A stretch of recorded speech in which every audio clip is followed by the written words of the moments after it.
LeBron James's pursuit of Kareem Abdul-Jabbar's scoring record should be a big deal, a really big deal. But it won't garner near the attention and celebration it should because LeBron has damaged the popularity of basketball. He's made us evaluate athletes in a way that exposes their shortcomings. LeBron wants to be judged as more than an athlete. He's pointing us to his flaws and the flaws of athletes. It's the equivalent of me wanting you to judge me as more than a talk show host or writer.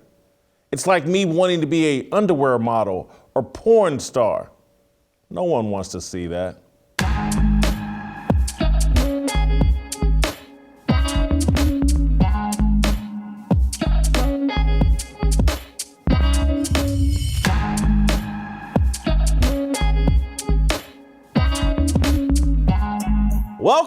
Welcome to Fearless with Jason Whitlock. I am Jason Whitlock, your host.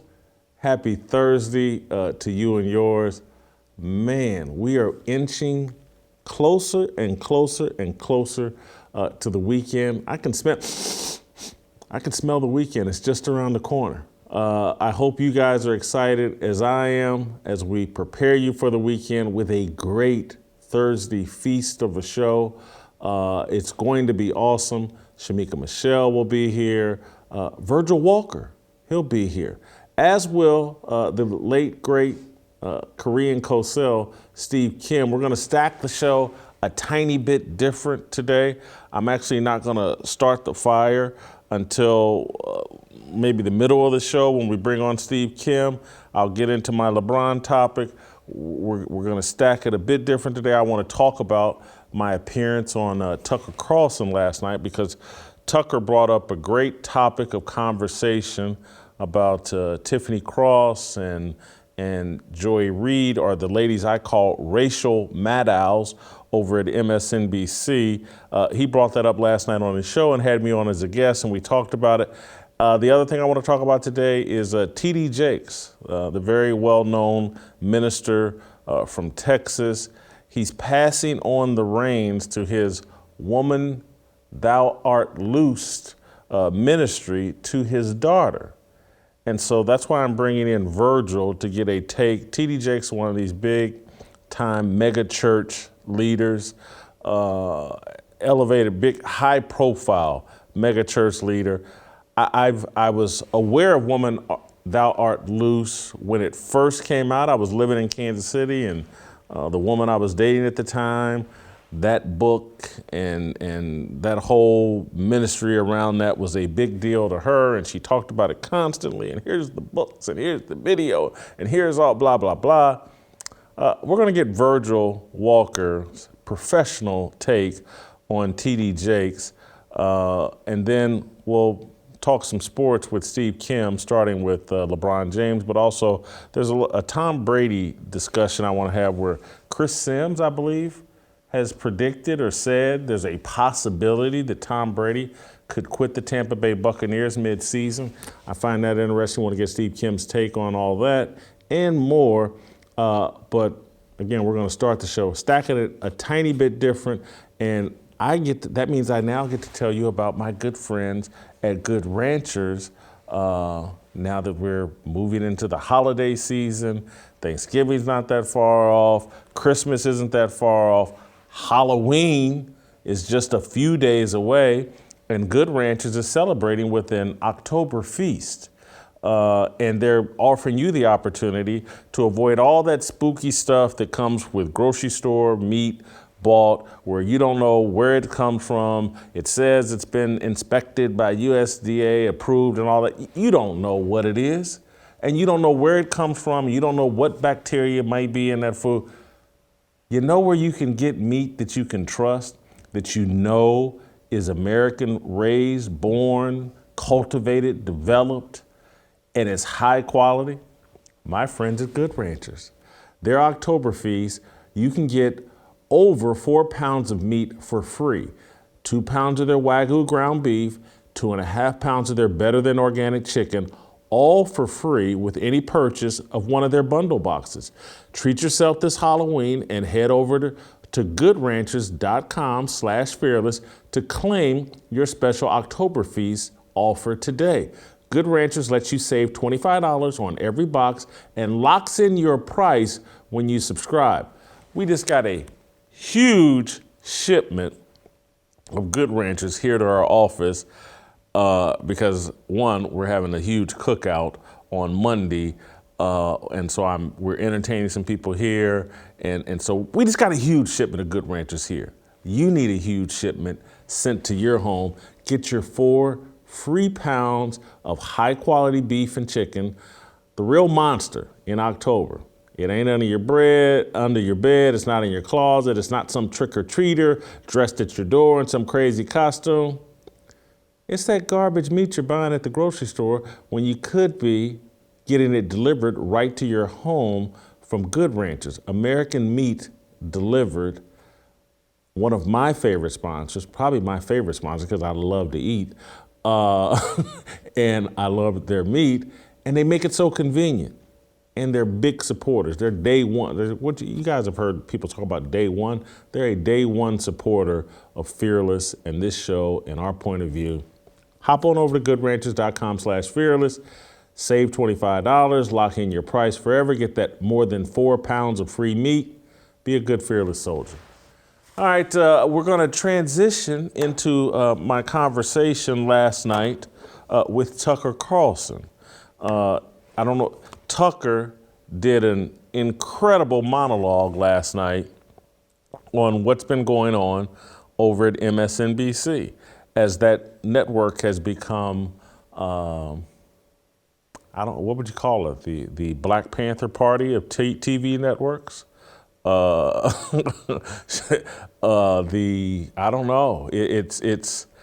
They're promoting a racial narrative over there using Reid and now Tiffany Cross to say some of the most racist things about white people, and no one's batted an eye. Tucker Carlson's batted an eye and uncorked a monologue last night that tried to bring people's attention like, this is unprecedented. This is racist, and it is. What they're doing over there is racist. Racism flows all directions. I've been arguing to people, we need to quit talking about racism and talk about racial idolatry, because idolatry is what we're really looking at. And anybody, again, we've reduced racism. Well, that only flows one direction, against black people. Racism's not a biblical term. Idolatry is. And all of us that are sinners, and that's all of us, are capable of idolatry and making our race an idol, or the mistake I made, making food an idol of mine, making sex an idol of mine. Anything can be turned into an idol, things you place ahead of God, something that you have more respect to, more in common with, you take more pride in than your relationship with God. That's what we have going on here in America, a lot of racial idolatry. We call it racism, but it's really idolatry. And MSNBC is an idolatrous network with a couple of women running rampant with their racial idolatry. Anyway, let's take a listen to Tucker Carlson, parts of Tucker Carlson's monologue last night. Apparently on the left, what you're about to see is considered completely normal, even good. And that should worry you deeply. You don't want to live in Rwanda. But on MSNBC, they're already there. Now, you probably knew about Reid, the race lady, who's been fixated on race hate for years now. But MSNBC has a new host, someone called Tiffany Cross, who hosts a show called The Cross Connection. Here's a selection. Many of us have seen the dangers when powerful white people decide they want something, they annex it. And they've never had a problem replacing the people who stand in their way. We see American white people are going crazy. They're resorting to violence. This is literally what conservative white folks do when they don't get their way. They turn violent. White people deputizing themselves in some position of authority to have jurisdiction over their life when they need to mind their blanking business. I don't think it's our responsibility to be tasked with destroying and dismantling the racial oppression that's against us. That's just saying we're more at fault than the white people who constructed this system and the white people who continue to practice institutional racism. A majority of white people do not support policies that would unpack and unroll and reform this system of justice. This is what they want. Matt Gaetz is giving the white folks what they want. White replacement can strangle culture. So yes, we should all be concerned about white replacement. It is, after all, a very threat to our survival here. Is there anything worse than white people? Tucker asked a sarcastic rhetorical question that is there anything worse than people turning a blind eye to that kind of out of control racism that actually does more harm to black people? They're sitting there thinking we're harming white people, we're talking bad about white people. When anybody with a brain that watches that, and Eli Mistal and whoever the other person was, maybe it was Tiffany Cross. Yeah, when white people don't get what they want, they turn violent. And that, let's say that's true. Let's go there with them and say, that's factual. Can white people not sit there and look at the BLM riots that went on across the country for months? The riots that have gone on in this country since 2014, since the Trayvon Martin verdict didn't go the way that, or was it 2014 or 2013, the Trayvon Martin verdict didn't go the way black people wanted? Mizzou, you guys remember Ferguson and Mizzou and the University of Missouri and the black kid who was homecoming king, the gay black kid who was named homecoming queen and school president, who complained that he was having a racist experience at the University of Mizzou. And you had riots all across that campus and upheaval across that campus. You think that these people can't say when things don't go black people's way that we turn violent? This is racism. No matter what direction it's flowing, and there's a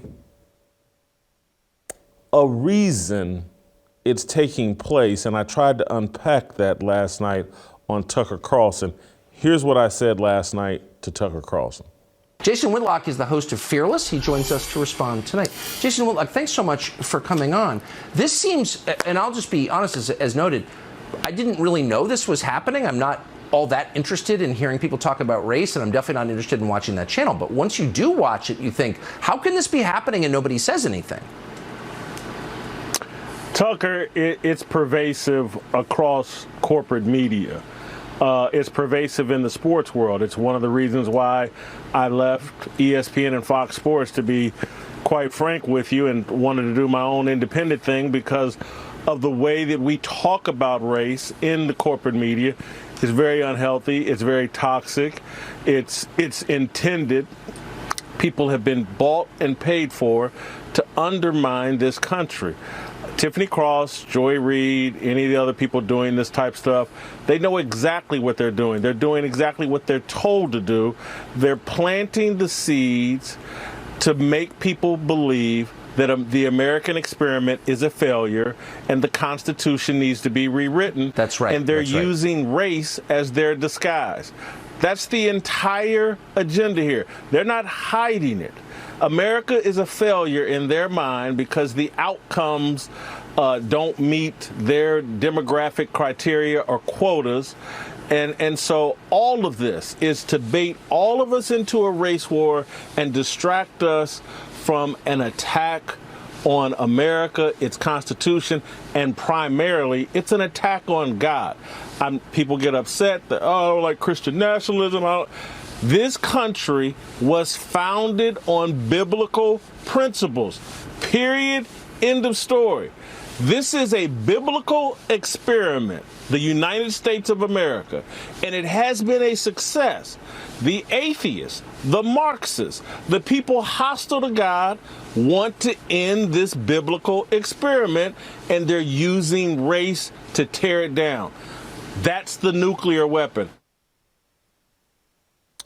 So that's my take, and anybody that's been watching this show closely, Fearless, that's been my argument and the narrative I've been trying to take us on this entire time.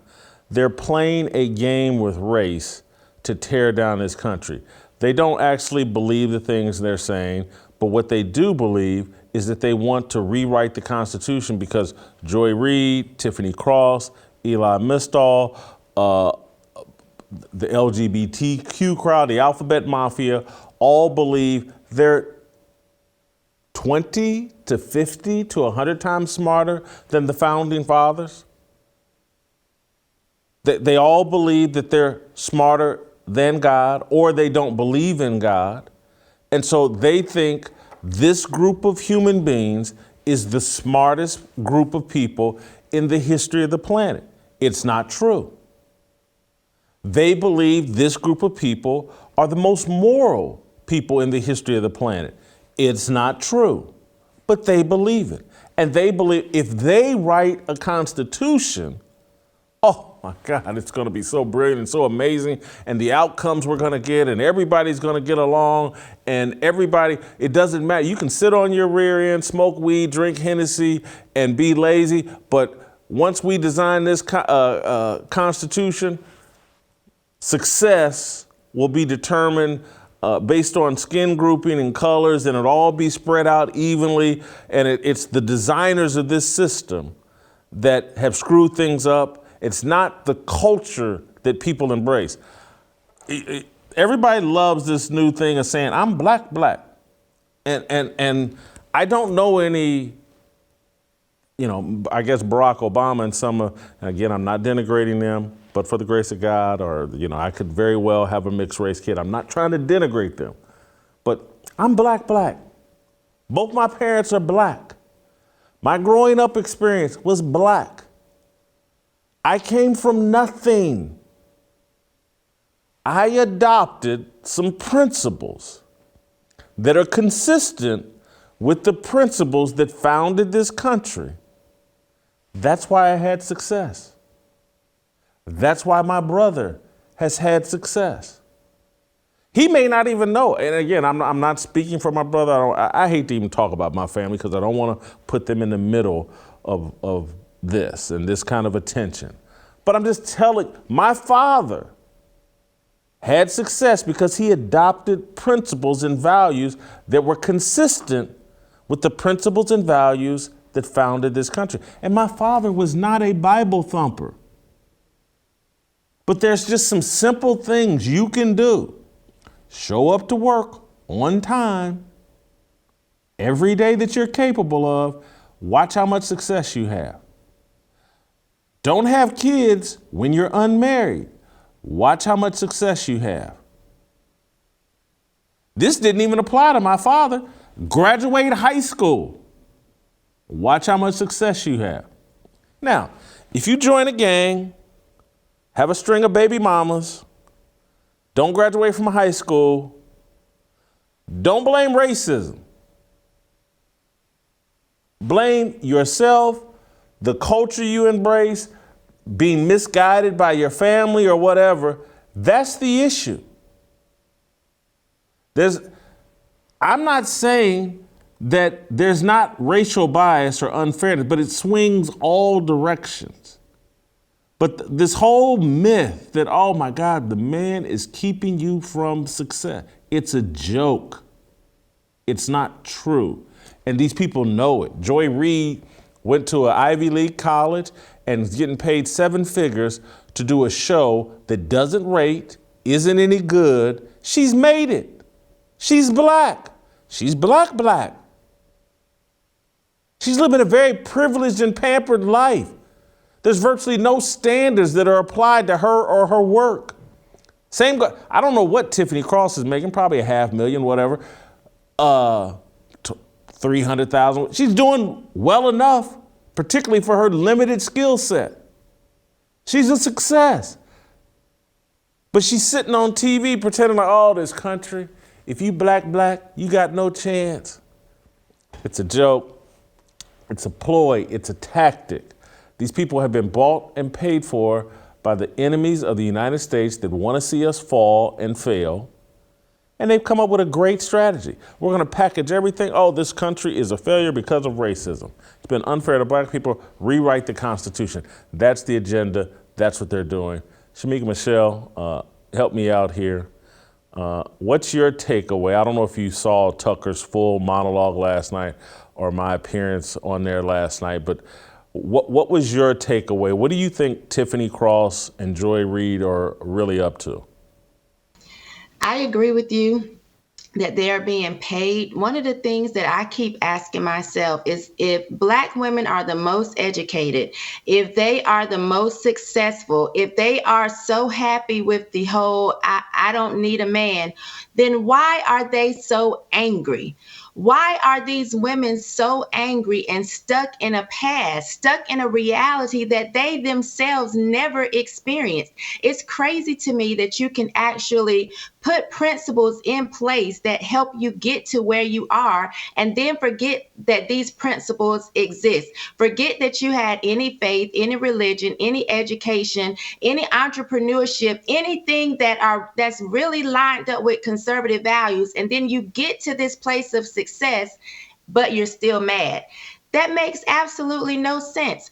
And, Jason, a lot of people say that satanic is your favorite word. I don't know if it's your favorite word or if we've just been faced with so many experiences that we have to actually call it out. I've said that, I left the church years ago. But I now find myself feeling like that Ike Turner meme when he looks back because Tina had the audacity to say something that he didn't like. That's how I feel right now because they have come against God so much that I feel like now Ike Turner, like I got to go and slap somebody. What is happening in this country and what's happening over there, as Trump called it MSDNC. Now we're going to change it to the Wakanda broadcasting system or something, because this is foolishness that they could sit there and say this type of stuff.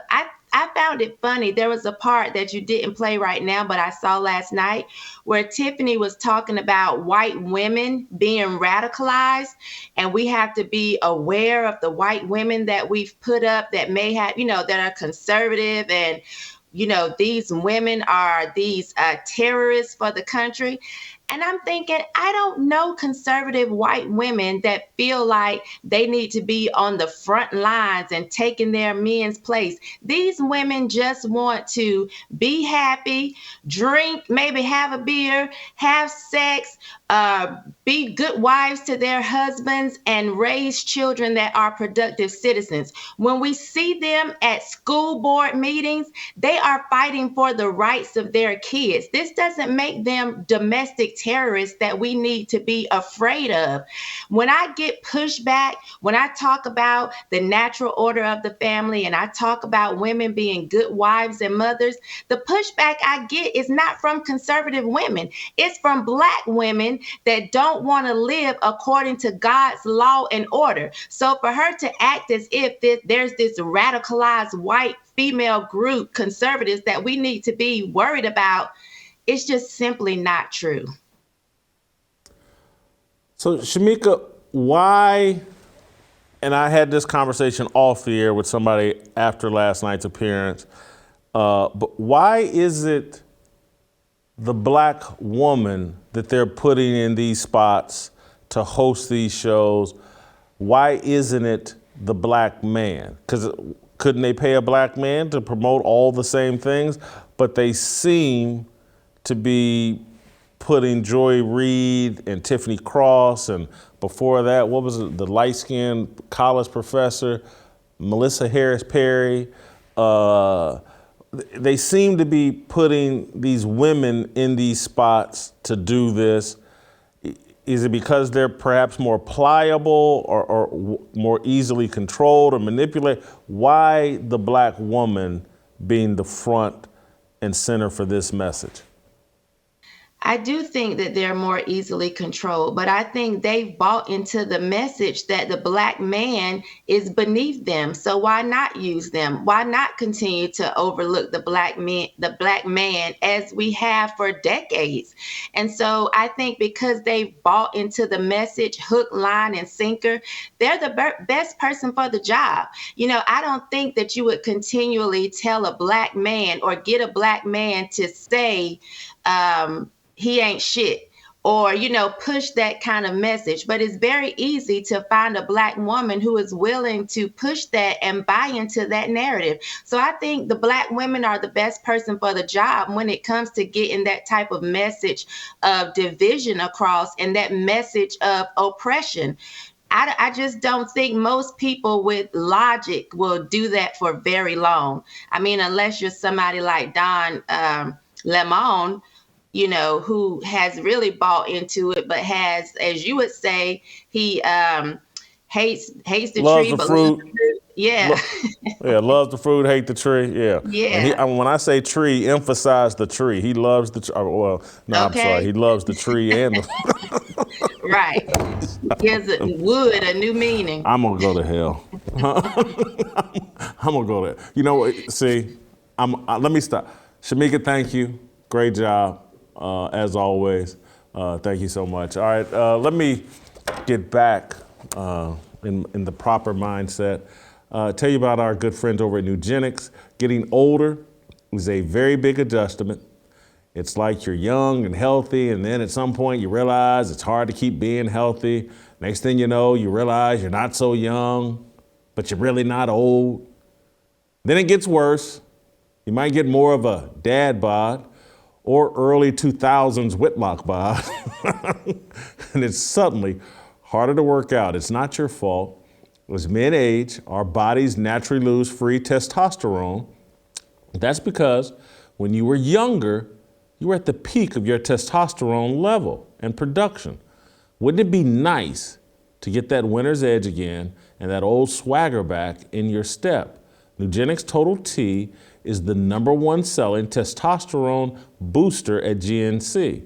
It will help you turn back the clock, re-energize your workouts, get you better results at the gym, and help you look and feel like the man you really want to be.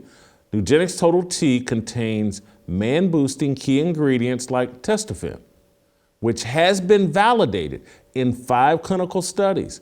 Because Nugenix Total T boosts the free testosterone that the aging process robs you of, you'll feel stronger and leaner with more energy and drive. Now get a complimentary bottle of Nugenix Total T when you text FEARLESS to 231-231. Text now and get a bottle of Nugenix Thermo, their most powerful fat incinerator ever, with ingredients to help you get back into shape fast. Absolutely free. Text FEARLESS to 231-231. That's FEARLESS to 231-231. All right, go to youtube.com/Jason Whitlock. Hit notifications to subscribe. Don't miss the cookout. Fearless is hosting its first ever cookout Monday, October 24th. Fearless soldiers Delano Squire, Shemeka Michelle, TJ Moe, and Pastor Anthony Walker will join Jason Whitlock that's me, Jason Whitlock, will join me for a live 2-hour panel discussion, 6 to 8 p.m. We have invited actor Nick Searcy, rapper Bryson Gray, country rocker Aaron Lewis, am I the only one? Probably my favorite song in the past year, to stop by the festivities, food, fun, spirits, and a lively conversation. You're invited to the cookout. Virgil Walker, next.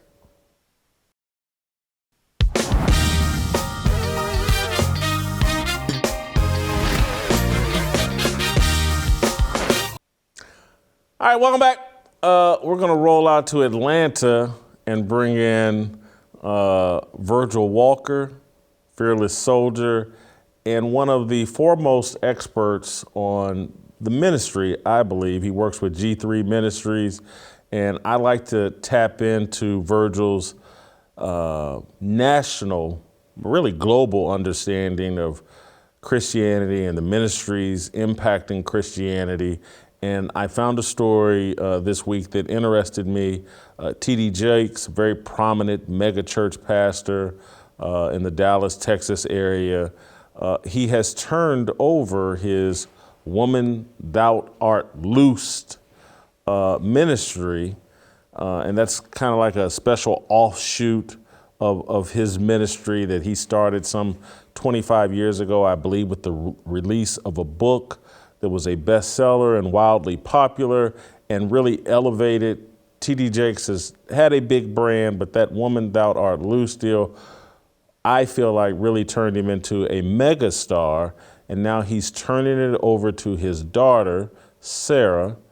And I wanted to get Virgil's take on what we should make of this. I've never fully understood the Woman Thou Art Loosed ministry or the whole messaging behind it. And I told you guys at the top of the show, at the time that it came out, I was dating a woman who loved this book, loved T.D. Jakes, and was, all excited about it and talked about it nonstop. And I think there was a movie that came out, and I remember she made me watch it.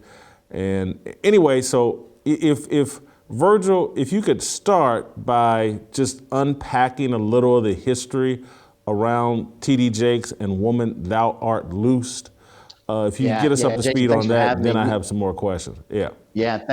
Thanks for having me. You're exactly right that in saying that the Woman Thou Art Loosed kind of sermon, it really began as a sermon that I actually heard preached live at Azusa in Tulsa, Oklahoma years ago. Jakes was connected to the ministry of one Carlton Pearson, Higher Dimensions Evangelistic Center there in Tulsa, Oklahoma. He would have his Azusa conferences. And this was the conference where all the major pastors and preachers would come and, they give their best sermons. And of course, Jakes knocked it out of the ballpark with his Woman Thou Art Loose sermon. It was not the first time he had delivered that message, but it was the first time in a massive setting that he delivered that. And as a result, it got traction and began to take off in, the mid 90s, early to mid 90s. Crystallize that messessage. Crystallize that message. What was the point of it? Basically, the whole point of the message is really kind of steeped in kind of a hermeneutic of suffering. And what I mean by that is simply, woman, you've suffered for far too long. You've had, men treat you badly. Your work doesn't understand you. People don't get you. Your best friend's leaving you. Something's wrong with you. Everything, you're broke, busted, and disgusted. And what you really need is to be loosed and set free. And so I'm here as T.D. Jakes to loose you from your past, from whatever has held you back. Now you are loosed and set free to fully self-actualize who you truly are, who the Bible says you are, who God says you are, who you know yourself to be, and live out, kind of like your best life now. Being, and of course, in our common day vernacular, it's all about a woman being on her purpose. And so that's kind of the message. One of the things I wanted to connect the dots. Let me ask you this, Virgil. Let me ask you this before. So he delivers this sermon, and does he then immediately start marrying women in his congregation and finding husbands for them? Was that probably the point of the message he was delivering because black men and women just aren't getting married, as I can testify, the way that we used to. So I'm sure this sermon was intended to promote marriage and the nuclear family structure, I'm sure. It absolutely was not. It really was not in any way, shape, or form about biblical womanhood. A woman who loves God, finds a husband, and is committed to raising a family. It really is. It really begins with kind of the color purpling, if you will, of the woman's state, that she's misused and abused, and that she needs to be loosed and kind of set free. And as a result, she self-actualizes. This is what kind of black womanhood was all about. Kind of Christian feminism, black Christian womanism really comes out of this. And I'll even attach this, that something that I thought about during the last segment. a lot of what you're seeing from women who are now on the front lines in corporate settings on news channels and the like, the theological seeds were sown with organizations, with preaching sermons, with conferences like Women Thou Art Loose. What you just talked about with Shemeka in the previous segment, where you talked about the racism and all of that people are on the television talking about. Those are the same women. I promise you, if you talk to those women, they think TD Jakes is the best thing since sliced bread, and they would validate a lot of the spiritual, theological framework for their current ideology. They would point back to things like Woman Thou Art Loosed that were the seedbed for helping them come to a clear understanding of their full purpose. So when you're sitting there in Oklahoma, Tulsa, and you're hearing this sermon, were you sitting there going, this is a hot mess, or at the time were you thinking, this is a great sermon? Yeah, I mean, at the time, because I was connected to all the emotionalism of Black church culture, you hear folks hollering and screaming and jumping and shouting. You're connected to it. You're thinking this is great, rather than understanding the man has spoken for 90 minutes and has not opened a Bible. The handful of Bible verses that he used are out of context in an effort to promote women, rather than helping women to understand that what they need to be doing is repenting of sin, placing their faith in Christ, and following Him. One of the things that is important to women is that they recognize that they're accountable for the condition that they're in. Women need to understand that. Men need to understand that. And what the Bible does, what Christianity does, is lays the foundation for everyone being sinful and in need of a savior. That was not the message that was delivered with Woman Thou Art Loosed. And so as Jakes passes the torch to his daughter, she is really the embodiment of all of the things he's preached about for the last 25 plus years. And so, I'm listening to this and your explanation, and I'm having the epiphany or the realization of like, so this is why, and again, I'm not excusing my behavior. I'm just telling you what was going on in my mind at the time. Late 80s, early 90s. It's like, oh, so this is why I wasn't attracted to the church in my early 20s, and why I used to go to Chicago for Savior's Day and listen to Farrakhan talk about the accountability of men and what men should be doing. And again, not justifying it, I'm not co-signing his ministry, but it was a masculine ministry that demanded that Black men take responsibility for our behavior and our community and things like, and I was attracted to it. And so if the biggest Black Christian ministers were preaching what Jakes is, this is why I had little to no interest. Right. You're exactly right, Jason. Like you, late 80s, early 90s, I was listening to Savior's Day and Farrakhan. I was reading the Final Call, running into the brothers on the street corner with the bow ties and the Final Call, and connecting with them because they were speaking to men. What we have now with this feminization of Christianity is Black churches, predominantly Black churches, have been hollowed out from having men. I mean, you go and look at the statistics. Somewhere in the neighborhood of most Black churches, most of your large Black churches are running anywhere between 60 to 80% are women, single women who are in those churches. And the messages reflect that, not only from a standpoint of the feminization of Christianity and the elevation of womanism and womanhood, but what the other part that you're seeing is even anything that leads to any kind of accountability. We've talked about it on this show, where the Jamal Bryants of the world are preaching a message of pro-choice, that a woman should have the right to choose to murder her child in the womb because that's her God-given choice. So all of what you're seeing, unfortunately, in Black church culture points to the elevation, the idolization of women. And this event, the Woman Thou Art Loosed, is no different. The passing of the torch, again, Jake's daughter, she's an entrepreneur, she's a businesswoman, and her message is, you can have it all. You can have it all. It is not the promotion of, you know what, ladies, you can't have it all, right? What you can have is what God has designed for you to have. Finding your purpose in worshiping God, getting worship right. I know that you and Chuck Knox talked about how important it is to get worship right. Get your worship right. Build the family structure. Connect husband and wife together. See that children are raised and build in that framework. That's the very foundation by which the country was made. That's the very foundation. Shemeka said it. That's God's order. And when we follow that, we'll be blessed in that. Wasn't expecting you to connect this conversation to my conversation with Shemeka, but you're 1,000% right. There's great synergy. There is a connection because you help. Because one of the things I didn't bring up with Shemeka is just like, I know that Joy Reid grew up in the church and grew up a Christian. And I've watched her over at MSNBC abandon all of that.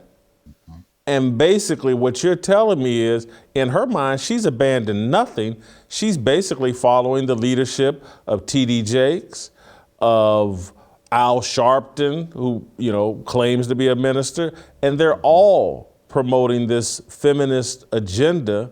And so, again, they don't feel like they're violating any godly principles with the stuff that they're supporting. And it's probably why, to connect all the dots, is why Stacey Abrams is sitting around saying, you know what, for Black women, abortion is a financial issue and an economic issue. It's a way to fight inflation, and we got to kill these babies so we can be happier and have more money. That's exactly right. That's the connection.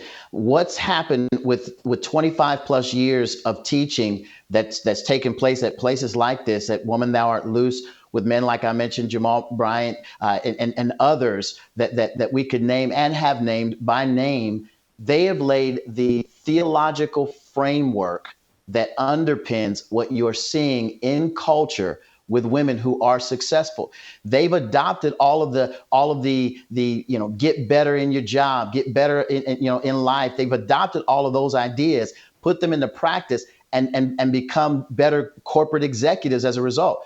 And then add that to, the Me Too culture, the CRT culture, that's the feminized culture that we live in, that has elevated these women into platforms and places where they're speaking now, quote unquote, their truth rather than the gospel, rather than the Bible, because they didn't learn those things. What they learned was self-empowerment with Jesus sprinkled on the top. So they feel empowered to deliver the message that they're currently delivering. And to the point you just made, they feel absolutely no disconnection from it, theologically, socially, or otherwise.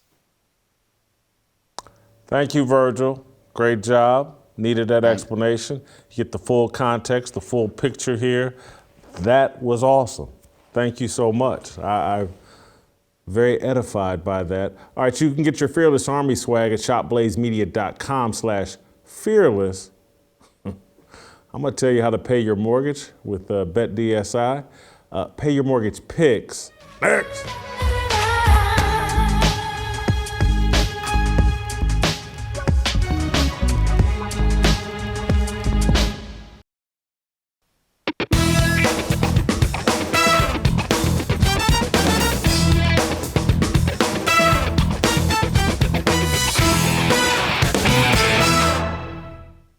All right, welcome back. Time to pivot to a little sports. And because the weekend's almost here, I want to prepare you for the football weekend with some of my best picks for the football weekend. BetDSI is bringing you this episode. You can visit them at betdsi.com. The NFL is back, and BetDSI is where you can bet and make extra money right now. My audience gets a 100% bonus match up to $1,000. A 100% bonus match up to $1,000. That is double your money with the promo code Whitlock. That's WHITLOCK. Whitlock. Bet with me on the NFL, NBA, MMA, my favorite, politics. Play, win, get paid. If you want the opportunity to win big money, please visit betdsi.com. Use the promo code Whitlock for a 100% match guarantee up to $1,000. You can even bet on the elections. BetDSI has been a leader in the industry for over a decade, and we are happy to have them on board. Go to betdsi.com, promo code Whitlock. That's BetDSI, promo code Whitlock. Do it responsibly. You're just having fun. Although, if you listen to me, you'll have some extra cash in your pocket. Help pay your mortgage. All right, I got my pay your mortgage picks for this week. Last week I was 1-2. Last week I was 1-2. For the season, I'm 2-3-1. That's 2-3-1. I'm not ashamed of my record. Off to a slightly slow start, but I'm going to get red hot this week. We'll start with the Jets at the Broncos. The Jets are getting 1 point. I love the Jets here. Robert Saleh puts a clown suit on Russell Wilson. Who isn't putting a clown suit on Russell Wilson? And you think Robert Saleh, the head coach of the New York Jets, isn't going to put one on Russell Wilson? You're crazy. Of course he is. He's a defensive guru. The Jets defense is playing incredible. Let's admit, and it's time, Russ can't cook. My other prediction for this week, Nathaniel Hackett gets fired Sunday night. That thing is over. They can't blame Russ. They gave up too much to get him. They're paying him too much. Nathaniel Hackett gets fired this Sunday night. Pay your mortgage. Jets plus the point. All right, game number 2, Falcons plus 6.5 at the Cincinnati Bengals. All right, the Falcons made a believer out of me last week. I've been very skeptical of the Falcons. They beat up the San Francisco 49ers, embarrassed me. The Falcons, they're 3-3. They're 11 points from being undefeated. Their biggest loss has been by 6 points. Joe Burrow, I've been critical of him all year. He still has plenty to prove to me. I know the Bengals have kind of righted their ship, but Joe Burrow still has things to prove. I'm not sold. Falcons, as I've already mentioned, they manhandled San Francisco last week. I'm not picking the Falcons to win, but they ain't winning by 6.5. They ain't losing by 6.5 points. No how, no way. It will not happen. The half point is the critical thing here, although I think the Falcons lose by just a field goal. Pay your mortgage. Falcons lose by a field goal. All right, final game right here at home. Colts at the Titans. The Titans minus 2.5 points. Why are they only minus 2.5 points? The Titans and Derrick Henry off a bye? They're rested and off a bye? Has anybody paid attention? Again, I live here in Nashville. I grew up in Indianapolis. I know the Colts. I follow the Colts. The Colts are extremely overvalued. They're lucky to be 3-2-1, I believe. Lucky. They're overvalued. And I know I'm old, but my memory says just 3 short weeks ago, Tennessee went to Indianapolis and won by a touchdown. Tennessee's at home, and they're only minus 2.5? Are you kidding me? Pay your mortgage. Titans win by double digits. I'm going 3-0 this week. Join me. Support conservative voices. Subscribe to Blaze TV at blazetv.com/fearless and get $10 off your yearly subscription. All right, we're going to go a little deeper into sports with the Korean Cosell. The Korean Cosell. Did I say that right? Yes, I did. The Korean Cosell. Steve Kim. Next.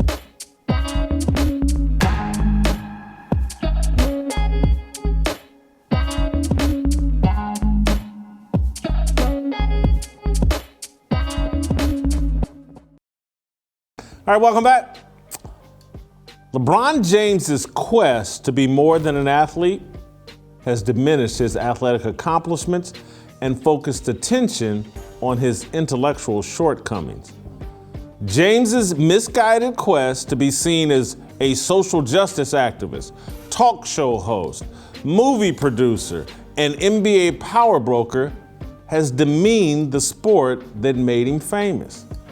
That's why ESPN and TNT the NBA's television partners will be forced to manufacture anticipation, excitement, and drama around James's pursuit of Kareem Abdul-Jabbar's all-time NBA scoring record. That pursuit kicked off Tuesday night when the regular season opened and James's Lakers visited the Warriors. Barring injury, LeBron James is projected to surpass Abdul-Jabbar in late January. The timing is poor. James will be hunting Jabbar at the climax of the NFL playoffs. But the timing is really irrelevant. A true telling of James's legacy will encompass his degradation of basketball and sports. More than an athlete translates to, I'm not a dumb jock. It's a slogan steeped in identity insecurity. It insinuates James is ashamed of his profession. It strips sports of its exalted place in American culture. It undermines the importance of sports. It disparages jocks. It's not an argument athletes should make. It's an argument best left to pundits, educators, clergy, parents, politicians, comedians, and other culture critics. Muhammad Ali did not demand that we see him as more than an athlete. He insisted we recognize his greatness inside the ring. At the age of 22, when he stopped Sonny Liston in the 7th round, Ali barked, "I'm the greatest boxer of all time. I shook up the world. I'm a bad man." Ali's organic and authentic actions outside the ring made him more than an athlete. His quest was always to be the greatest boxer. LeBron James can't match Ali's authenticity. That's why he will never be as revered as Ali or Michael Jordan or even Tiger Woods. The main thing, competition within their sport, was always the main thing with the all-time greats. LeBron has driven athletes away from an intense focus on winning and dominance. Many athletes now divert much of their attention to setting up their post-careers. They want to be moguls. Competition is their side hustle. Cultivating and managing a brand that takes precedence over athletic feats. LeBron wants to be judged as more than an athlete. He's pointing us to his flaws. As a movie and television producer, LeBron James, well below mediocre. As a host of The Shop, he's every bit as inept as Magic Johnson was hosting a talk show. As a social justice activist, LeBron is an uninformed race baiter who gets his talking points straight from Twitter. As a political activist, he's controlled by the Clintons and Obamas and compromised by Nike's ties to China. I'm a writer and a columnist. It's the best thing I do, so I insist on doing it. I'm perfectly fine with people judging me based on my work as a journalist. I won't be wearing t-shirts that say, "more than a writer." I'm not ashamed of my chosen professor. No matter how much money I'm offered, I'm not going to launch a second career as an underwear model or porn star.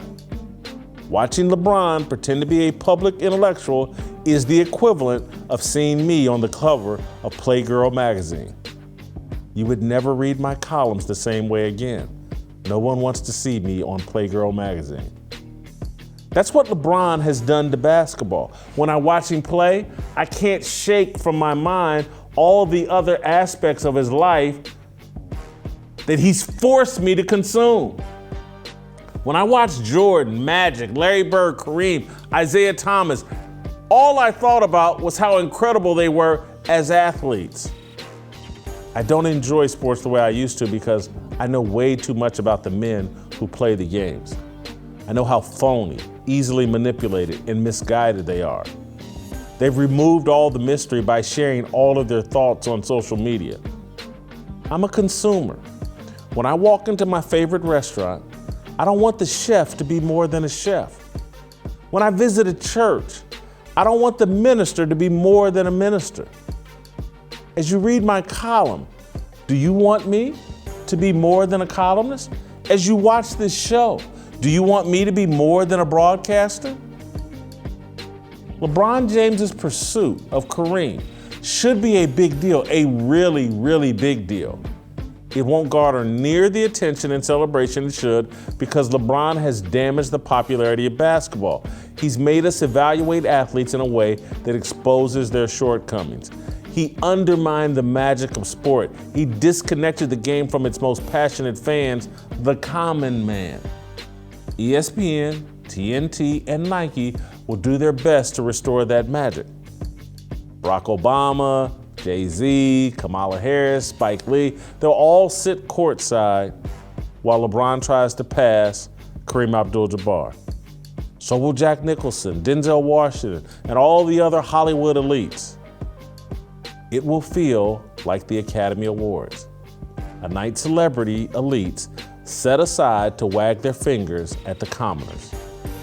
Well, short of Will Smith and Chris Rock agreeing to a halftime boxing match, I'll skip the game and catch the highlights. I'm now more than a sports fan. Thank you, LeBron. That's my fire. I want to roll out to Los Angeles and bring in the Korean Cosell, longtime Lakers fan, a LeBron watcher and follower. Steve, do you think LeBron will get, his pursuit of Kareem will get the kind of attention it would have in a different era? Well, first of all, let me address this. Right now, I am a Laker fan on hiatus. Until LeBron James leaves, I have no interest whatsoever. And I'm just telling you, as much as I like, let's say, the Miami Hurricanes currently, I used to follow the Lakers that much. I mean, there was a time growing up in LA as a child of the 80s that their games used to be, at least their road games, on KHJ, later became KCAL Channel 9. And I would probably watch at least 79 of the 82 games. And this is no exaggeration, for about a dozen years, because the other games were on Prime Ticket, which later became Fox Sports. I was religious, and I can honestly tell you that as the Lakers were the winningest franchise in LA in terms of world championships, they were the most popular team in our city by far. This was a Lakers city, but I would say in the last 10 years, the Dodgers, despite only winning one World Series, I believe is the greatest unifying force we have. There is now downright apathy, if not disinterest, in that franchise, believe it or not. I don't think I feel this way in a vacuum. I talk to a lot of my friends now that feel the exact same way. Now, on to your question. Do I believe that LeBron James will surpass the great Kareem Abdul-Jabbar in terms of scoring? Yes. And I think it'll be an all-time low in terms of interest because we don't really care. I think overall basketball, in my view, it all began with the load management, the contempt that certain people like Greg Popovich had for the fans, and players like Ben Simmons have turned off a good deal of America. And I want to make this clear. Basketball is still popular. I don't want to make it sound like nobody watches it, but it has been absolutely lapped by the National Football League and even college football to a certain degree. But when this happens, and it will happen because it's the main reason why LeBron is playing the game. It's not to win another title. He's realistic. He is now in the stat padding phase of his career. When this happens, you're right. There's going to be a clamoring from a certain elite on the ivory tower to tell us this is a big deal. But overall, I think it'll be just a shrug. It's a great achievement, but no, it will not have the same impact as it did when Kareem Abdul-Jabbar broke that record, I believe, in 1984. I'm wondering if it will be as significant as what Aaron Judge just did during the baseball season in surpassing Roger Maris. And baseball is not front and center the way it used to be. But I thought it attracted my interest. I followed the Aaron Judge pursuit of the American League home run record. Now again, I think ESPN and TNT and their use of celebrities will try to make this feel like a big moment. But again, I just think with the real sports fan, it's just not going to connect. Listen, I thought there was a disconnect as it related to Aaron Judge. I brought it up. First of all, I hated the cut-ins to the college football games But and I know that you prefaced it by saying American League record, right? Because there's a guy by the name of Barry Lamar Bonds. Okay, say what you want. He is still the single-season home run leader. You cannot change my mind. I don't care if you disagree. The bottom line is he was on a level playing field, just not the one you think it is, to take the words of the legendary track coach Charlie Francis. Look, ESPN and TNT are in the NBA business. It is their job to be the megaphone. They are business partners. I get it. But you know what's interesting, Jason? What I truly believe is the most important NBA signing of this offseason, not of any player on any current team. It's Charles Barkley. If Charles Barkley is on TNT watching basketball, that'll hold my interest. I won't watch any games. I won't. Maybe I will if you force me to, because, hey, I'm a team player. I'll watch a few games here and there. But I will watch the NBA TNT segments as long as Barkley's on there to really give a no-holds-barred opinion on the sport, the current game, and those who play it. I find that far more interesting than anything that takes place in the NBA from November till about mid-April. I love that show, but I think like any responsible partner with the NBA or partner with the NFL or any of these sports leagues, there are still places they can't go. Yeah. And one of the places they can't go that is like we're going today. Barkley, I believe, knows it. Kenny Smith, Shaq knows it. That LeBron James has diminished the game of basketball. That should be being discussed on ESPN, on TNT, that is his real legacy. That's what really disqualifies him from the whole Michael Jordan conversation. He did not elevate the game. He did this attempt to elevate himself to Muhammad Ali status and started, I'm more than an athlete. Again, this is stupid. The whole I'm more than an athlete, this thing I do here isn't that important. And there's truth to that. But LeBron James as an athlete shouldn't be selling that message because you want people. And the reason why people paid so much attention to Hank Aaron when he's pursuing Babe Ruth or Tiger Woods going after Jack Nicklaus is because Tiger Woods felt like it's the most important thing on the planet. Hank Aaron felt like it was the most important. They weren't trying to be more than an athlete. They wanted you to celebrate them as athletes, and we did. LeBron has pivoted this whole thing into, and again, even Muhammad Ali, I'm telling you, he wanted to be celebrated as the greatest boxer of all time, and that would cement his legacy and allow him to have a platform to do whatever he wanted post-career or whatever, where LeBron has demanded that we focus on things that he's not very good at. The guy is great at dunking the basketball. Have us focus on that. Talking, making articulate arguments, producing movie and TV shows. He's in the bottom 10% at all those things. But he wants us to focus on that rather than the one thing that he and only 3 or 4 other people on the planet have ever been able to reach his level. That's how I say he's undermined the game and undermined all these athletes. They have us thinking about things that they're not very good at. Well, a couple things. People need to put away the Muhammad Ali comparison. Until you are an athlete at the very top of your sport, the way Muhammad Ali was by the time he was just absolutely putting on brilliant performances against the likes of Cleveland Williams and Ernie Terrell, and then basically have 3 years of your physical apex ripped away, and then become an activist where he's actually on the speaking circuit, not only to spread the message, but also to make a living, to be quite frank. It's just not an applicable comparison in my view. It's very cheap, and it actually stains the legacy of Muhammad Ali, whether you agree or disagree with any of his stances. Also, if you're going to be an activist, your intellectual capabilities have to be higher than just average. I am not saying that LeBron is a dumb individual, but he's far from Mensa. I am. Okay, you are. You can go there. You know what? Yeah. Let's be honest. I don't think he's that smart either. I really don't. There's a lot of other athletes that I would listen to before him. Now, I think he's a brilliant basketball player. That there's never been a guy this late into his career that's been that good.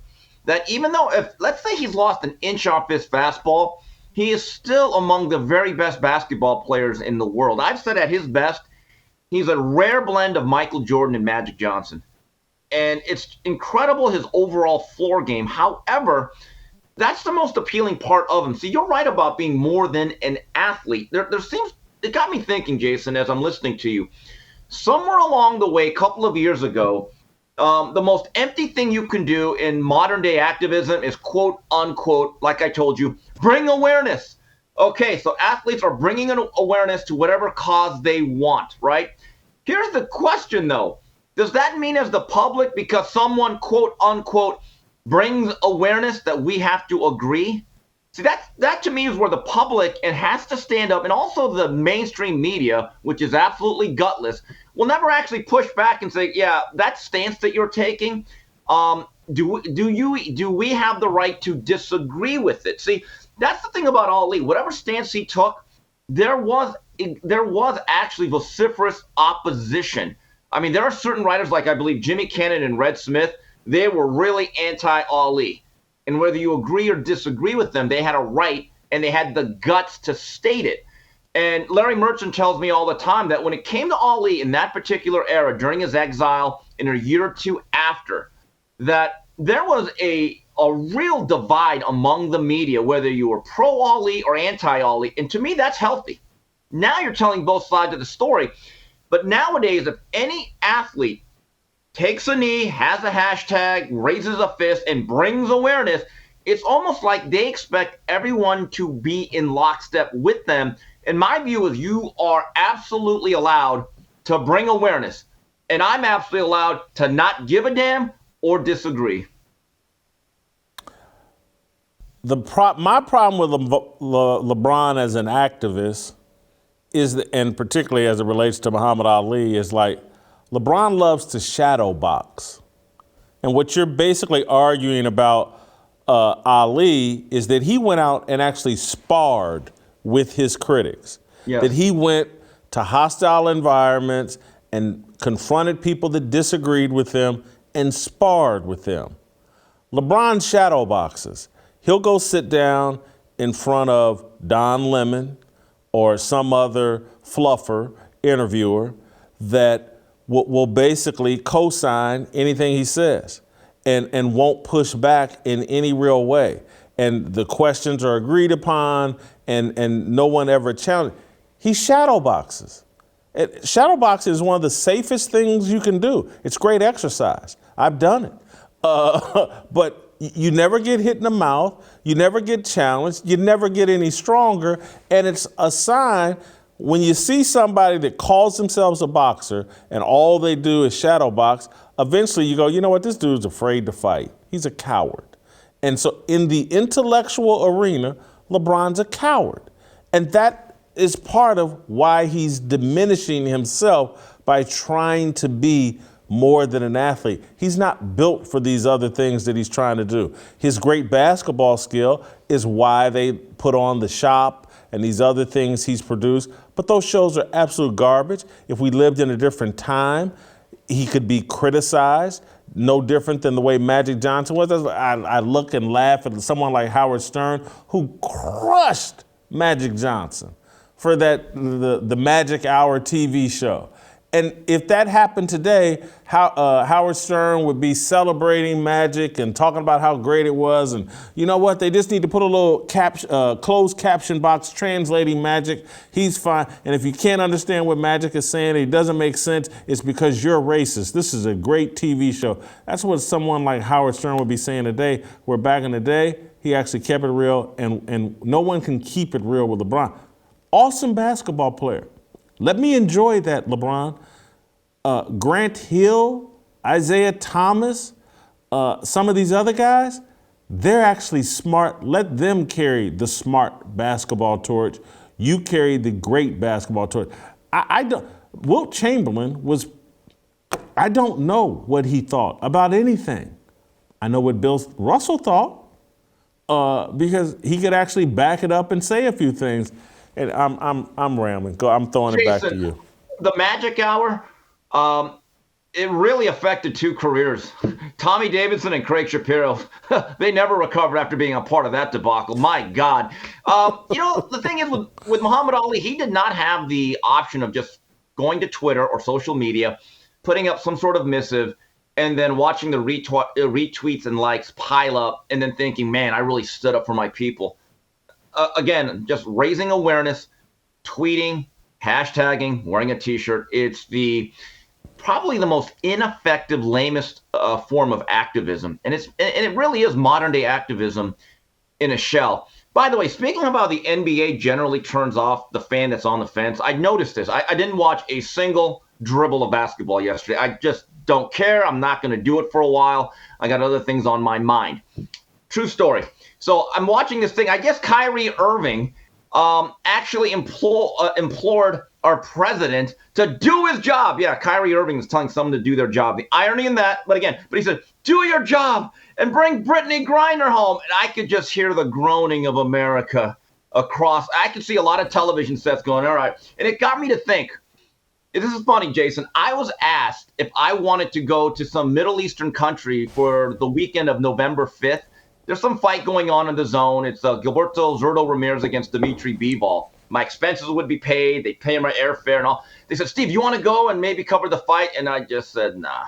They said, why not? I go, well, first of all, I've got duties because I would never leave fearless. First. Second of all, Florida State, Miami that day. We all have our priorities. Rivalry game, I don't care how mediocre we are. Not missing that, sorry. But the third thing is, most importantly, those Middle Eastern countries, some of them you can't drink.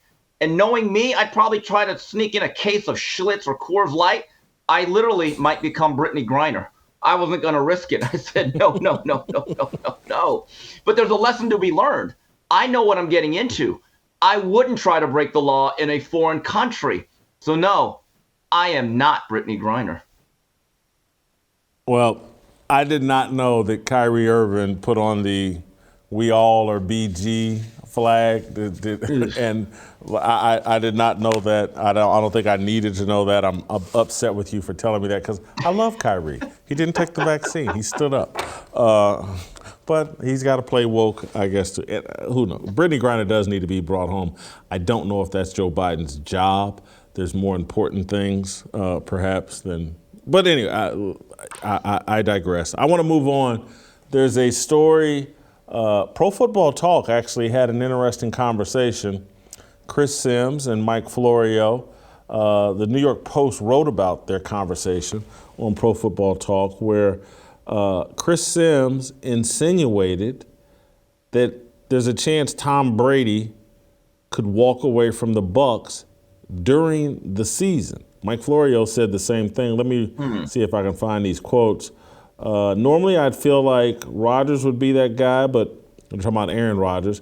But because of this year and some of the off-the-field stuff that's hitting home and personal stuff with Brady, this is the one year I feel it might be Brady. It seems like, and I don't know this, that his wife, blah, blah, blah. Then Florio said, I have thought all along there's a chance Brady checks out during the season, and I still think that happens. That's pretty fast. That's a pretty provocative opinion. What do you think of that? Any chance Tom Brady cuts bait mid-season on Tampa? If he does, it's a terrible look, and I'd have no sympathy for him. I'm sorry. I don't want to hear, he's earned the right. You know what's funny? No, he chose to play football this year. He went back on his word. Look, he put his marriage behind football, which is fine. That's his choice. But with choices come consequences. And look, is it going to hurt his overall legacy? Probably not. But would anyone in their right mind really support this decision and endorse it as being correct? I'm sorry, Tom. You knew what you got yourself into. You made the decision. Live with it. Be a responsible adult. Don't let your teammates down. Stick it out and then call it a day. It would be one of the most shocking things to happen in sports, in my view. I'm sitting here trying to think of what I would compare it to if Tom Brady walked away if there's just 2 weeks left in the season and they're out of playoff contention, and the guy says, I would be shocked. That would in Jason Whitlock's view, not the overall view, but in my view, that would really damage his legacy. And I say that because they fired Bruce Arians basically, or kicked him upstairs because Tom Brady didn't want to be bothered with him anymore. They've turned this organization upside down for Tom Brady. They let him skip a big chunk of training camp. They've given him days off. He gets to go to weddings and miss walkthroughs. They've bent over backwards. And then if this guy quit on them, I think it would be a horrible look. It's probably the only thing that could really diminish Tom Brady in my eyes, but it would. Yeah, let's be honest. You can praise Tom Brady for the first, 20 years of his career. And we could also say at the end, he was a quitting dog. Both can be true. Now, look, we're still only in mid-October. I keep saying it, the NFL football season, it is a marathon, not a sprint. So let's see what happens. Let's see where they're at in mid-November when you really start to get a gauge of what these teams really are. I believe his all-pro center, Ryan Jensen, will actually be returning. It is not a season-ending injury as first thought. That can stabilize the offensive line. But again, I have no sympathy for Tom Brady, no matter how this ends up. He retired. It was 8-9 months ago. He said, I'm going to turn the page. I'm going to work on my family. Well, obviously that didn't work out. But again, you are an adult. You made this choice, and I believe he has an obligation, just like any other player, to stick it out. Scale of 1 to 10, how likely do you think it is that Tom Brady quits on the Bucs this season? A 2. Because when it's all said and done, he is still a pro. Look, a guy like Brady has great self-awareness. And when you're doing documentaries like Man in the Arena, which I thought was kind of strange for a guy that's not retired yet to do his own piece, I thought it's like kind of writing your own eulogy while you're alive. Okay, but he realized, I think guys like this do care about their legacy, their impact, and their reputation. Someone in his inner circle has to be telling him, Tom, if you quit now, this is going to be tough. This is going to be a black mark on an otherwise near perfect career. That's my view. It's someone has to tell him, Tom, you got to stick this out. I'm sitting here thinking this through, and I know I said that it would damage his legacy. But there's one way that would mitigate the damage. If he quit and said, you know what, guys, my family's more important. I've made a huge mistake. I'm quitting to go try to restore my relationship with Giselle and my kids. It wouldn't excuse what he's doing. But if that were the justification, it would change my opinion. I would. It would. Oh God! And again, if he offered up that as the reason, if he offered that up as the reason and was sincere about it, and he was able to fix his marriage with Giselle, I think I would grant him forgiveness. So wait a minute. So he breaks his marriage to join the team again, and you're going to praise him for using that? No. You are getting soft in your old age, Whitlock. I don't even know who you are. Let me just tell you something. You stick this out. No. You know, that's like the steroid version of when that player brings up his kids at the press conference. I hate that. It's so annoying. I get them out of there. They get in the way of my interviews. I hate that when they bring up family members and they don't want to be asked a tough question, so they use these kids as a prop. That's the steroid version of that, Whitlock. No, that would not fly with me. Not with me. Hardline Kim. I'm old school. You stick it out there, Brady. Get your ass on the field. You're not going anywhere. All right, we're going to end with an approval rating conversation about Tua Tagovailoa and his return to the Miami Dolphins.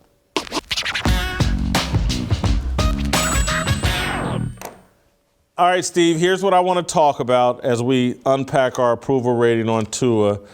I think I'm going to be offended this weekend because there's going to be all this marathon coverage and overwrought coverage of, oh, Tua, he almost died on the field and he's back now. And, oh, every play that happens with Tua is going to be micro-analyzed and discussed. And, oh, God, he fell on a blade of grass, hit his elbow, and it may have affected his brain. And it's just going to, and what's going to bother me is that he's not the first, nor will he be the last player to come back from a concussion. I don't see this. Now, again, I stand by everything that I said previously about Tua. He may be too brittle for football. And if they want to have that discussion this weekend, I'm all for it. He may not be built for football. But what instead we're going to get is a big entire conversation about how dangerous football is and what procedures weren't followed that didn't protect Tua, and are they bringing him back too soon, and blah. All of that is going to drive me crazy. And so I'm fully expecting to be annoyed this weekend by Tua's return to the NFL because I don't like how the media is going to handle it. Yeah, look, he's going to be scrutinized. But my view is this. Is the protocol or not? And is it good enough or not? If it's not, change it. And I think they've already made changes to it. I still don't get this, and I've never gotten complete clarification. That independent third party that cleared Tua several weeks ago, were they fired for not following the protocol, or were they fired because Tua got injured the week after and the optics? I don't think that's ever been really cleared up, because if they actually followed the protocol and the protocol called for him to be cleared the next week against Cincinnati, I don't understand why you fire that third party organization. I don't get it. Either you're going to clear the guy based on the protocol and follow it, or you're just going to go by optics the whole time. They're just going by optics. So let's talk about Tua's job performance. What's your expectations on how he'll play this weekend, and how do you rate his job performance overall? I've got him at a 12, and people see that. So, hey, well, he's been out there. He's been pretty good, and the Dolphins have won. Availability is the number one ability, and if you're not available, and he hasn't been, I can't go super high on your job performance, so I gave Tua a 12. Yeah, I mean, look. It's a good look for him in a sense that the other two quarterbacks, the young rookie out of Kansas State and Teddy Bridgewater, it hasn't exactly been a prolific offense, even with Tyreek Hill and that other Waddle. Jalen Waddle. But the issue is you have to be out there. One of the greatest marks of consistency any quarterback can have is just being out there 16, now 17 games a year and leading your team and being a productive player. He was off to a good start. Unfortunately, he has not been there last few games. I give him a 10. Oh, even lower than mine. Interesting. Steve Kim off to a nice start. Character, I think this guy is really high character. I met him briefly out in California at one of Steve Clarkson's football camps. I think this dude is just a good, rock-solid human being. Great family. I think he's a high character individual. I give him a 23. Yeah, I actually went a 25. That's one thing that is really great about him is the way he was brought up, the way he acts towards people. There was a story in the Miami Herald about how every teammate really embraces this guy because of his ability to reach every room or every corner of that locker room. I guarantee you, Russell Weirdo in Denver, he's not doing that.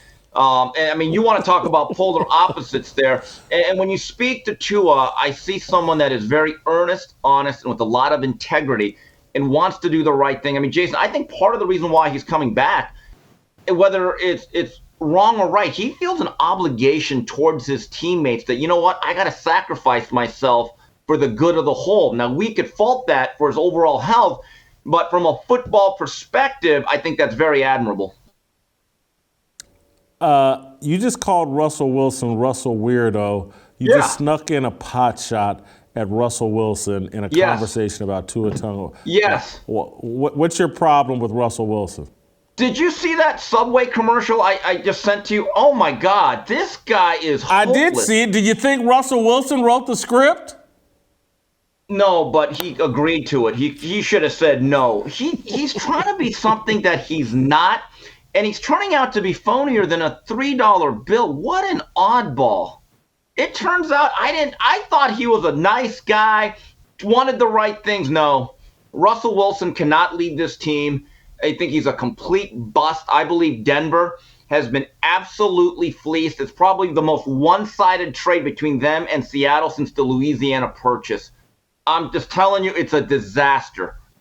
I'm going to say it right now. Was Seattle involved in the Louisiana Purchase? Well, in terms of the one-sided nature of the trade, yes. Yes. Yeah, and when I think of the Louisiana Purchase, I actually think of Lester Earl, the great basketball recruit, going to Kansas, leaving LSU and going to Kansas. They called that the Louisiana Purchase in Lawrence, Kansas. Tarkanian used that line when he lost John Williams out of Crenshaw High School to Dale Brown. So, yeah, it's been used before, but I'm just telling you, Russell, I will guarantee you this, Jay. You've been in football locker rooms. If you were in that setting and one of your teammates at Ball State had an NIL deal and did a commercial like that, be honest, you would not look at that guy a little bit differently, like he's an oddball? Come on. No, I would. If you're taking me back to college, I would look at that guy like, oh, we can go to Subway together and get free food. He did a commercial for him. That's all I would care about. Okay, whatever. So you got to remember. See, I don't know what it was like for you, but when one of my friends had a hookup at a fast food restaurant, we hit that drive-through. All right, let's move to authenticity. We're actually talking about not Russell Wilson, Tua Tagovailoa. Authenticity, I think this guy is a believer. I love his faith. I love everything about his character and the way he represents himself. I gave him a 22 in authenticity. I think he is exactly who he presents himself as. Kind of dovetailing what I said before, I gave him a 25. That's one thing that he is. He's a very nice individual that was raised a certain way, and I could see why his teammates like him. And look, he's trying to do the best for the team, even at the expense of maybe his own brain cells. And I've always thought the one question mark that never existed with Tua was him from a personal standpoint and his outlook on life and how he would approach the game. I can't fault him at all for his authenticity. Let's move to it factor as we wrap this up. I give him a 12. He's just not available enough to be a superstar. I think all the ingredients coming out of Alabama and his story, he was in position to be kind of the little guy that people rooted for or whatever, but hasn't been available enough. Now I can't get that image of his hands and everything on TV and how crinkled up everything was. And so I think that's hurt his it factor. So I gave him a 12.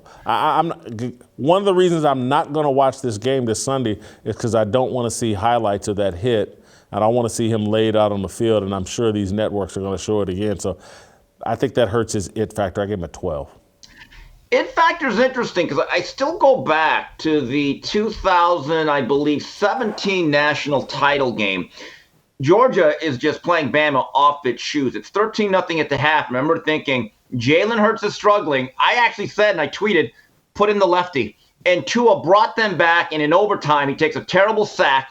But on 2nd and 18, he just shoots one down the field on a 9-route. I think it was to Devontae Smith, if I'm not mistaken. And I said, that guy has it. And if it wasn't for injuries, he probably would have won the Heisman. And look, you could tell that there's an effect on that offense. No matter what Mike McDaniels dials up, you got to have that trigger man. Tua has been the most talked about player the last month, has he not, for better or worse? Obviously, he must have something there. There is some relevance to him. I gave him a little bit of a kind of a hedge. I gave him a 15. All right, we both got him at a grease fire. I've got him at 69. You've got him at 75. Awesome job, Steve. We'll see you tomorrow. Tomorrow we may actually sneak in a little college football talk. Ball State's got a huge huge game with Eastern Michigan. Could be critical in deciding who wins the MAC West. We'll break all of that down tomorrow. All of it. We'll the whole thing. Anyway, that's tomorrow. I hear in my ear. You should be hearing her as well. That means we'll see you tomorrow. No negotiation, my sister, no relation. We all just wanna have freedom. Sitting on a corner, never been alone. I'm breaking my back for freedom. Blessed, we are living, get back. We are receiving, all deceiving. We all wanna be free. We want freedom. I just wanna be. I just wanna be. I just wanna be. I just